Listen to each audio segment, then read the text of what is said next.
If I conferred with our furry friends, man to animal, think of the amazing repartee. If I could walk with the animals, talk with the animals, grunt and squeak and squawk with the animals, and they could talk to me. Hello and welcome to Pet Watch, a monthly program about the Williamson County Animal Center. I'm Debbie Sims and I'll be your host today. And my guest is Vinissa Bailey. Hi, Vinissa. Hi. Vinissa has worked at the shelter for a long time. How long have you been there? Going on 16 years. 16 years. And I think I've, in the last 6, have seen you do a lot of jobs. Yes. You've worked where? In the vet's office? Vet's office, front desk, bookkeeping, intake. Just a little bit of everywhere. A little bit of everything. So you kind of have moved around a little bit. Yes. And you're currently a dispatcher. Yes. For us. Yes. Now I wanted to get some insight for our viewers as to what actually goes on at the shelter every day. And a lot of things go on. There are a lot of departments, like you just said. But organized chaos. That's right. That's right. And you never know what's going to come through the door. Yes. Right. Yeah. In dispatch, tell me what dispatch does. Basically what we do is members of the public or the police or authorities or something will contact us with an animal concern. And it can be anything from a welfare check to check for cruelty or neglect. It could be about a stray dog running loose or somebody that's even lost their animal or found an animal. We just kind of get that information from them. We take it from there. We end up sending officers to investigate the cruelty or welfares and strays. Do the calls come directly to the shelter now, or did they go through the county EMS system? It could be both. Okay, both. Yes, whoever you can. If you call the sheriff's department, EMS, or whatever, they will get it to one of our officers or myself. Mm-hmm. If they need, if it's animal related, they'll refer. Mm-hmm. And sometimes they go out on calls, and they find a situation involving an animal that might not have been at all part of the call. It may have been a burglary call, and they might find an animal there that just needs to be taken care of until the owner can get home, or is in a distressful situation. So you work with the Williamson County Sheriff Department, Franklin Police, and what other, maybe Highway Patrol? Brentwood, all the city police departments, the county sheriff's office, the fire departments, whoever needs us. I mean, basically, if it's in Williamson County, animal related, you're welcome to call us and we'll do what we can to assist. Now, the people that you dispatch to these situations are called our animal control officers. And we currently have 4 of those on staff. Yes. And they are the ones that wear the uniforms and drive the big white trucks. Yes. That people might see out in the community, right? Yes. Now, how do you determine who's going to go to what call? I think about 3 of them work every day and they kind of rotate. Yeah. So what do you do when you get a call? Do you try to assess how severe the situation is or how urgent it is? Yeah, what I do is I prioritize, basically. We get calls, obviously if there's an injured animal, then we're going to go to that first before we go to, well, I saw a stray yesterday. So you just basically prioritize the calls, give them to the officers that's in that location that can get to them the fastest, and then they take it from there. People don't realize that the county is like 300 square miles. Yeah. And if you're in the the southwest corner, out toward Hickman County, then you're not the one that's probably going to answer an urgent call at the other in Nolensville on the other end. Yes. So these 3 people are spread out in a very large area and have a number of calls. Now it could be anything from if your dog gets lost or runs out of your house. That's not an emergency. It is to the owner. Yes. But there are other ways other than an animal control officer is really not going to come and help you look for your animal. So that's correct. There are things people can do to prevent their animal from getting out, and we'll just go over that briefly. But microchipping, yes, securing your gates, and keeping an eye on your animal for one thing. And if an animal does get loose, most people are using the social media now, aren't they, to find their pets? Yes, we use it as well. Okay. We'll check social media. A lot of times it's the ladies at our adoption desk will go through the social media to try to find lost pets that may have been brought to the shelter. We also have a lost and found book that if you've lost it or found an animal even, you can call in and give us that information. We take that information down and see if anybody's reported as being lost or found. Now, if a person finds an animal, if they had the time and the inclination, they could keep it a couple of hours because it's probably from their neighborhood, and they might want to put it on the lost pet sites on Facebook, their neighborhood sites. There's lost pet sites for almost every community, and then there's a big one called Skippy Lou's that is real popular. And it's important to have a good picture of your pet, a recent picture of your pet. And also, even though that microchip might be there, it's still important to have those tags or some sort of tag on it, because if your neighbor 3 doors down finds it, if they can easily look and see it belongs to you, they can just bring it back. Yes. And that's the easy answer. Yeah. Also, too, to make sure that the microchip information is always up to date. Sometimes you move, you change phone numbers. Right. Things happen, life happens. Microchips need to be updated. We get several that are not either registered or up to date on your information. So when you get your microchip, regardless of whether you get it from us during a clinic, or your veterinarian, anybody, go home, get on the computer because they're all connected to a website, and make sure your animal is there and the number is there, and make sure that you put an email address or a phone number that's not going to change. Because a lot of us put our home phone numbers 10 years ago, and now we don't have a home phone anymore. So I put an email address that I felt like would never change, so that there would be some way to connect me. And then I went back and put in my new cell phone number, because how many of us have had to change those? Yes. Yeah. And someone else gave me a tip the other day that I wanted to share with our viewers. If you're going on vacation and you're taking your dog with you, a lot of times a dog they're not used to stopping at rest stops on the interstate, and then they jump out and run off, and you can't find them. A friend told me this trick is, before you go, take their collar and write your cell phone number in marker and That's a good around idea. the collar, so that if someone in that, say you're going to Kentucky, if somebody finds that dog, they can call your cell phone, and they won't have to go through the hassle of looking for a microchip and trying, and I thought that was a great trick. And if you don't want to write on it, they said put a piece of tape on it and write the number just while you're on your trip. Just on there, Because it's sad, and when a dog is lost, everybody's sad. So you're kind of a psychological counselor, aren't you, a lot of times? It's a lot of incidences. A lot of times, yeah. Now, I want to talk about the types of calls that our animal control officers get. You said a hurt animal. Now, that is a dog, cat, or domestic animal. That's not a dead deer on the road, which we have a lot of in Williamson County. Yeah, unfortunately. Yeah.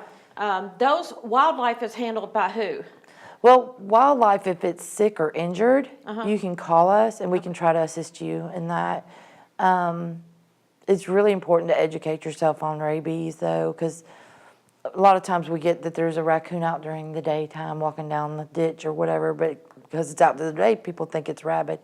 Doesn't necessarily mean it's rabbit, it's just hungry. So, but we do try to assist with sick or injured animals. If it's dead animal, if it's, we can't haul dead animals, we can't take them off. So if there's any question about an animal or whether you should call or not, call anyway. We don't mind getting those calls that I didn't know whether I should call or not. Right. Call us. We'll let you know. We'll work with you. It's confusing with all these municipalities. Like, I know Franklin will pick some things up.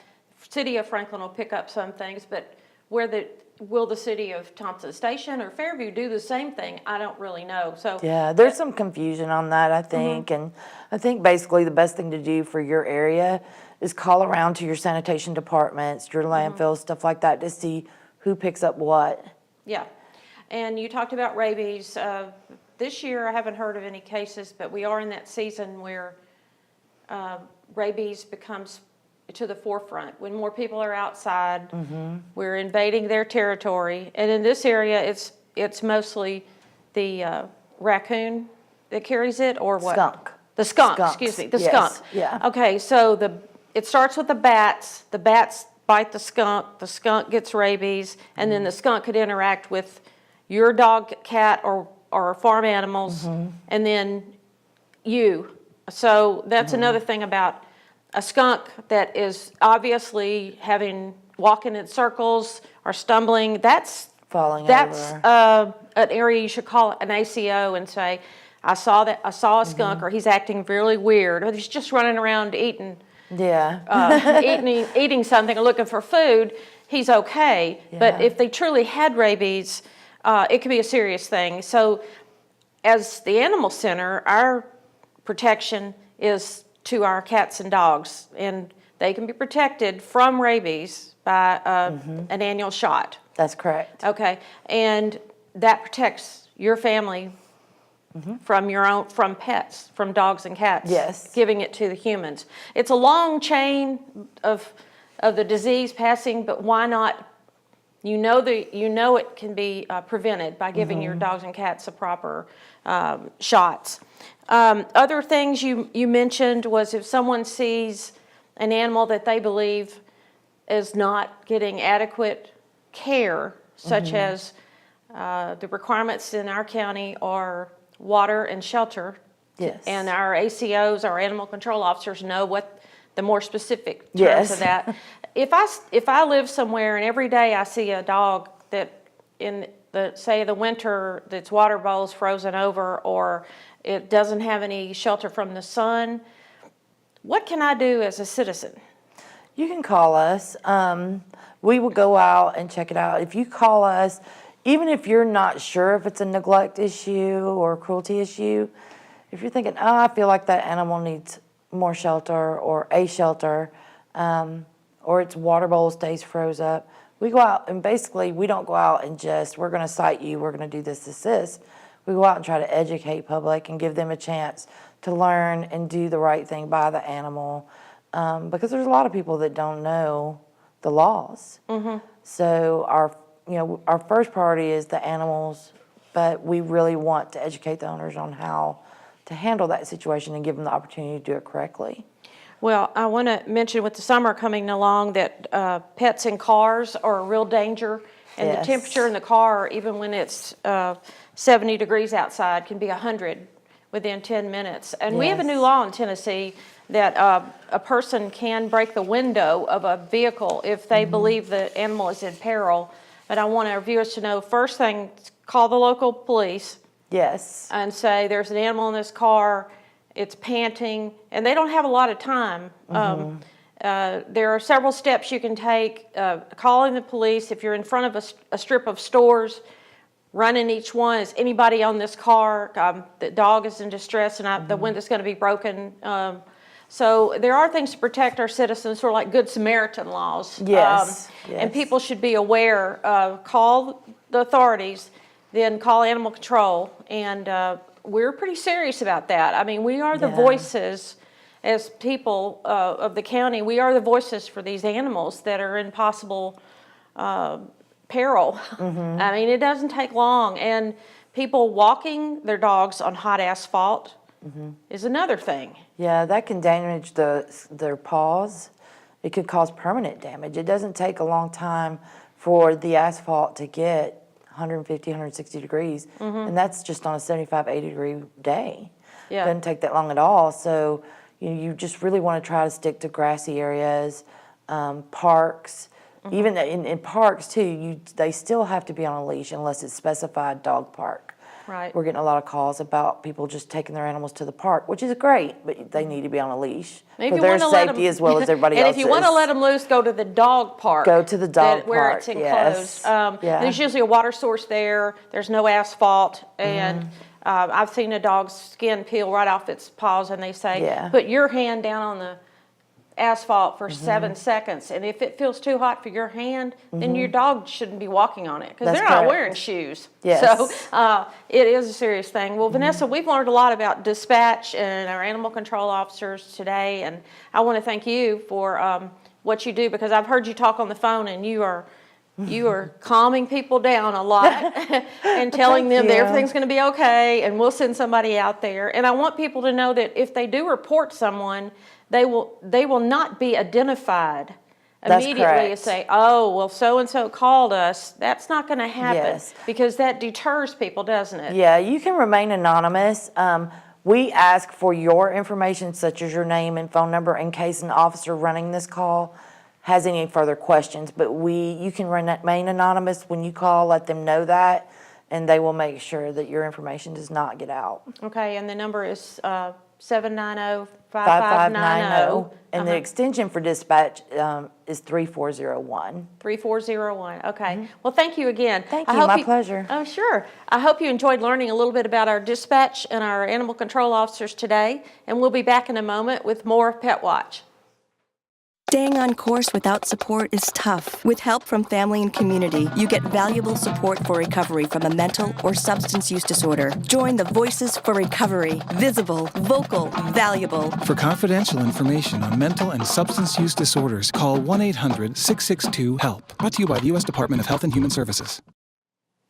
Hello, and welcome back to Pet Watch. My guest for this segment is Ondrea Johnson, who you might have met previously on Pet Watch, who's the director at Williamson County Animal Center. She's been here about 4 months. Yeah?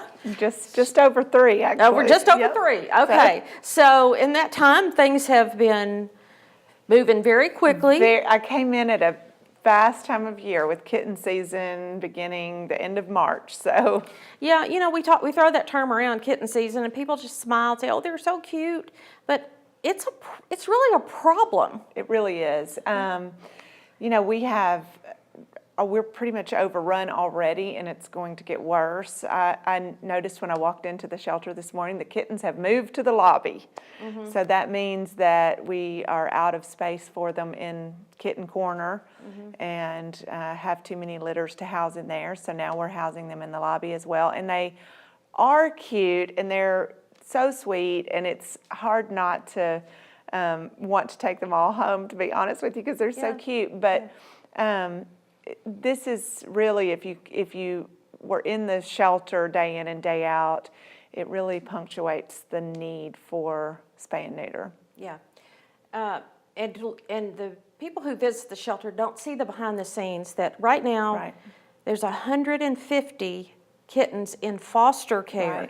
These are from 1 day old with umbilical cord still attached up to 8 weeks before they're old enough to be brought to the shelter to be placed in the lobby for adoption. So for 8 weeks, 30 to 40 volunteers are bottle feeding most of these kittens. Exactly. And most of Some of them every couple of hours. Right. I mean, it's like having a newborn in every sense.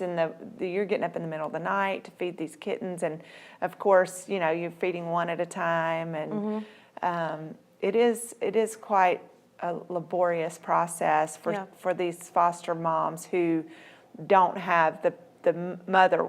Some of the mothers, you know, the litters are brought in with no mother. So in that case, the mother's not there to take care of them. Yeah, and I've been told that if you see some kittens, watch them for a while, because mom is probably just out getting food. Right. And don't scoop them up.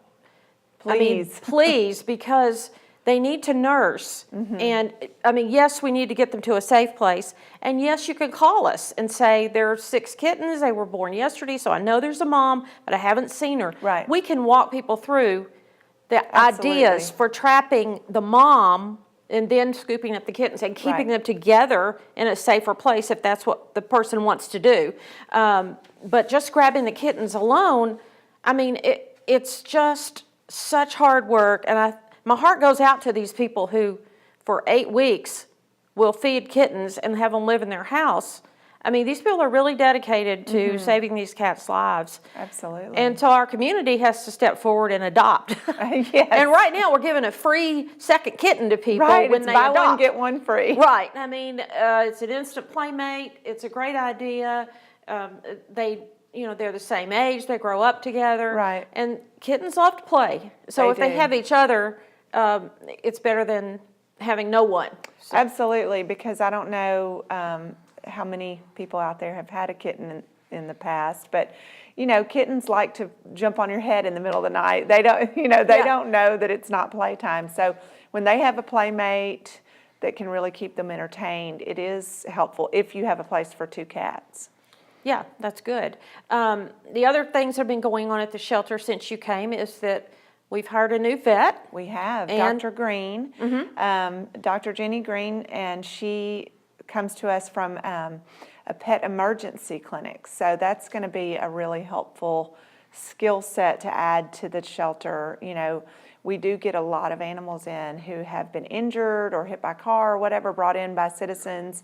And having that emergency veterinary experience, I think, is going to be a really good asset for the shelter. And of course, she'll be caring for the animals in our shelter and spaying or neutering each one before they go Absolutely. out. And back to the kittens for a second. At 8 weeks, they're available to be adopted because they're eating food out of a bowl. Right. But they're not big enough to be spayed or neutered, so we have to restrict those animals that are not sterilized yet to only county residents. Right. And why is that? Well, it's actually part of the county ordinance because we don't. Our animal control officers obviously don't have jurisdiction outside of our county. So if someone adopts an animal from us, it's required that that animal be sterilized. But it's not practical for us to hold on to all these kittens until they're big enough to be spayed or neutered. So we allow county residents to go ahead and bring those animals into their home, but then there's a time frame for having them spayed or neutered, and at that point, animal control officers can come out to your home and follow up and make sure that you're able to get them back to the shelter or whatever. If we adopt them out of county, then of course we don't have that ability. Right. And you make a deposit, a refundable deposit Right. the day you adopt.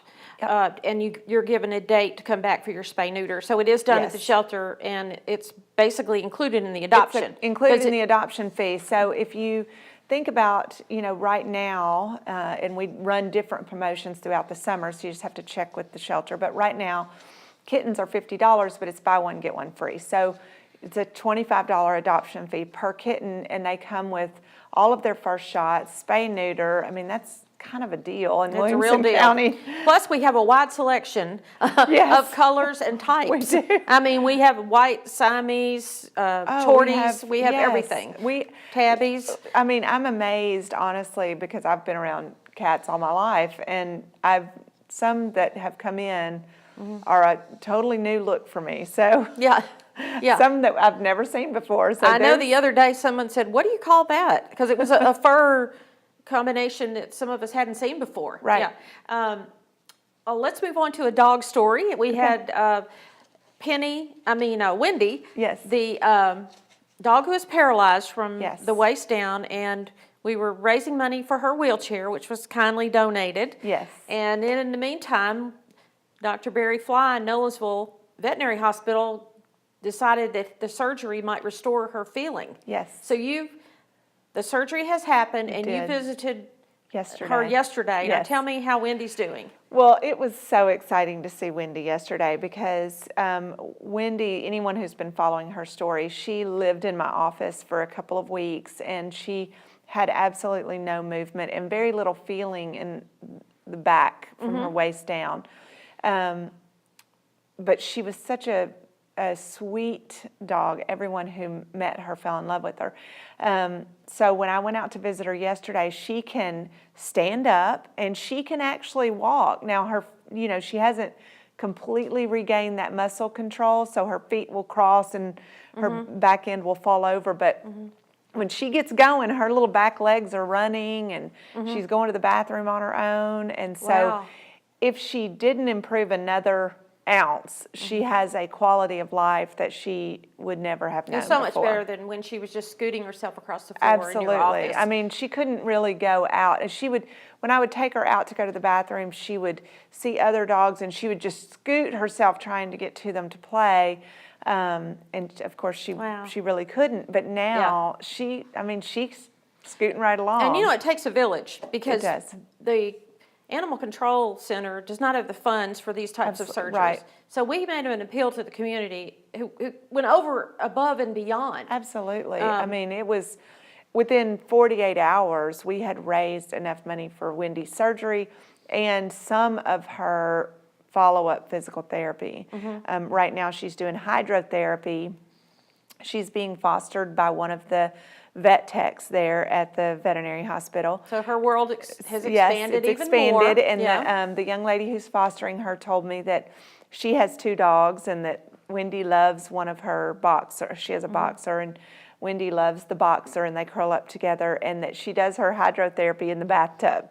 I was going to say, what Yes. hydrotherapy is exercising in the water. Yes. Because it gives a feeling of weightlessness. Right. And so what is she? Got a little vest and they hold her up and she kicks her back legs? She just kicks to swim. Now, I've seen dogs run treadmills underwater. Right. Up, not underwater, but up to here to build up muscle. But that's great. So this girl has kind of taken her under her wing. She has. I think this young lady would like to adopt her, but I'm not sure her dad's on board yet. Oh, well, that's just a minor detail. Exactly. That's what happens with animals. They take your heart. I mean, they do. It's hard. One of the hardest parts of working at the shelter is that you can't take everyone home. I know. And there are already in 3 months, there have been a few. It's okay because we find a home for them. Absolutely. And we know we can't take them all. But by the way, your office is a menagerie, I must say.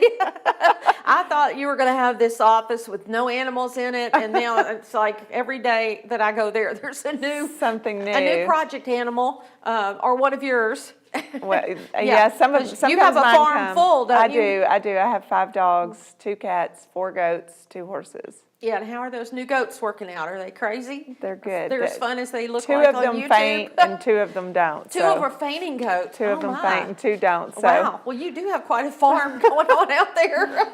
Well, Debbie, before we end, I just would like to say, just so that everyone knows, we are a no-kill shelter. We do not euthanize animals for time or space.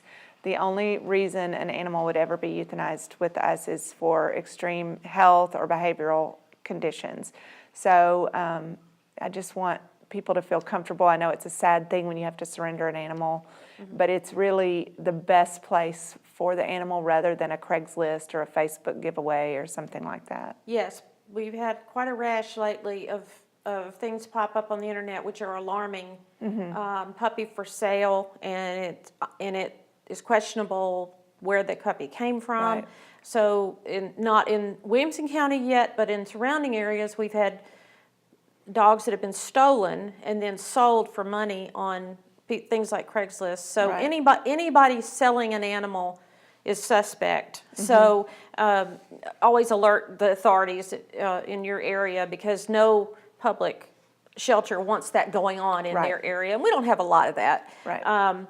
But we do want people to know that we're the first place you should go to adopt, or if you need help Right. with an animal. We've had elderly couple that go into a assisted living that had 8 Shih Tzus, and we worked on it for a couple of weeks. It was before you came, but it took us a month to figure out what are we going to do with these 8 dogs. We had a little warning, because that's something big when Right. 8 dogs come in together, and we were able to keep the bonded pairs together and work on that situation and help that family because they weren't happy about it. Right. These were their babies. So Absolutely. well, I think you just have the best heart, and I'm so thankful that you came here today to give us an update on some exciting things happening at the shelter. I do want our viewers to know that on June 18th and 19th, the Small Cakes store, which is right across McHatcher from the shelter, they have delicious cupcakes and ice cream.